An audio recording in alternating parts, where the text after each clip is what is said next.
Hello, welcome, Matt here from MrVoigtlander.com. I know some of you joke, but today I have a brand new Voigtlander lens thanks to Flaghead Photographic. I have the Voigtlander ULTRON 75mm f1.9 lens, VM mount, which means Leica mount, and I was really excited to see how this lens compares to my existing Voigtlander NOKTON 75mm f1.5. So there are a few differences. This is a quick spoiler video to show you the differences between the two different lenses, and then I'll do a full video with models and all that usual nice stuff to come very soon after I've done a trip to Italy. So first off, how does the lens compare to the existing 75 1.5? There are a few differences. Firstly, it's cheaper, it's smaller, and it's lighter. To give you some details, the 75 1.5 is £950, where the new lens is only £700. The NOKTON weighs 350 grams, around 12 ounces. The new ULTRON weighs 290 grams, which is around 10 ounces. The NOKTON's got a front filter size of 58mm. The new ULTRON has got a filter size of only 49mm, so it's smaller in all dimensions. Win-win, and we've not even started. In terms of options, the new lens is available in both multi-coated and single-coated.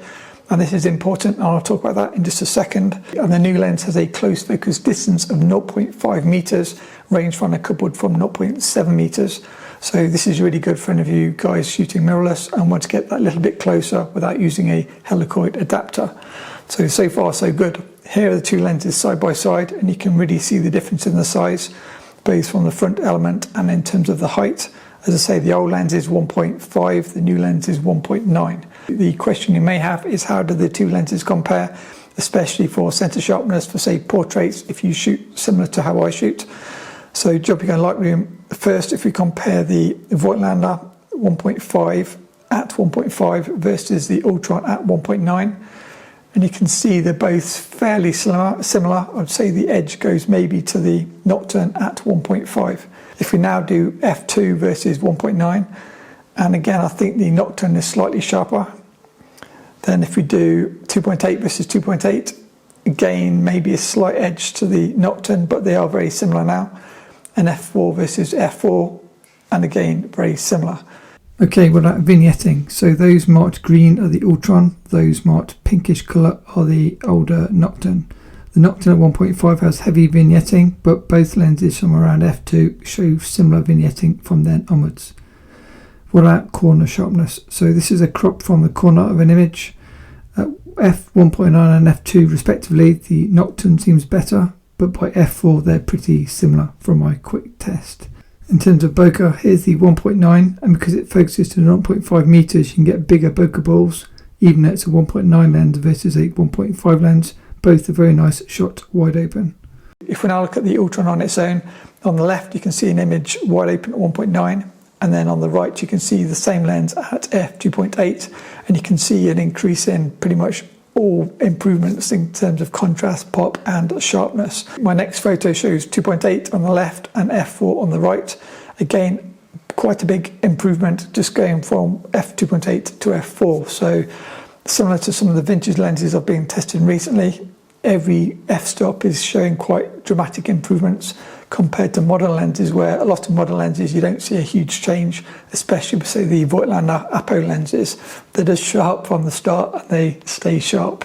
So this one looks like it's going to have a bit more character to it. If we now want to see f5.6 and f8, again the improvements just keep improving at 5.6 and at f8, and the bokeh balls stay pretty round because of the 12 aperture blades. Now, as I say, I'm going to do some proper testing. I'm going to fly to Italy to do some real model testing photos with the 1.9 lens, so that's coming soon. Feel free to subscribe if you're not yet subscribed.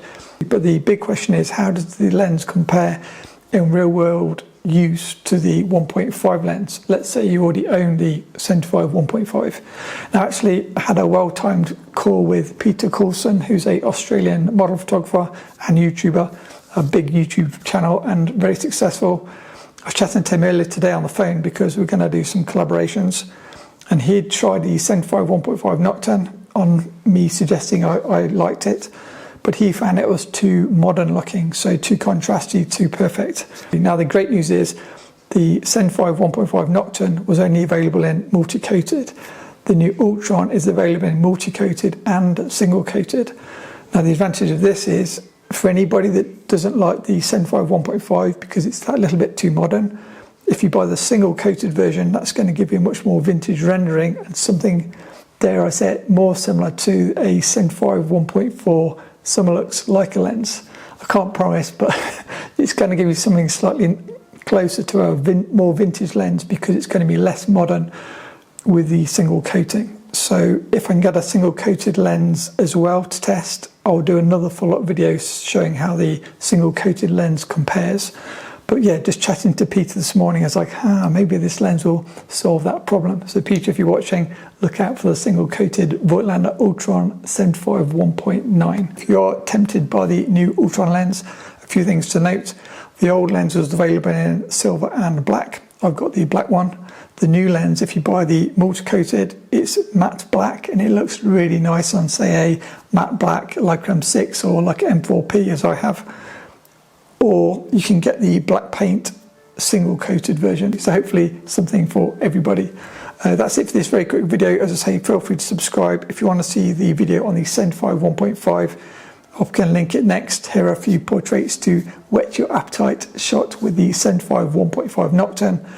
I'm interested to see if we can get the same results with the Sense5 1.9 ULTRON. Thanks for watching, and as always, a huge thanks to my awesome patrons.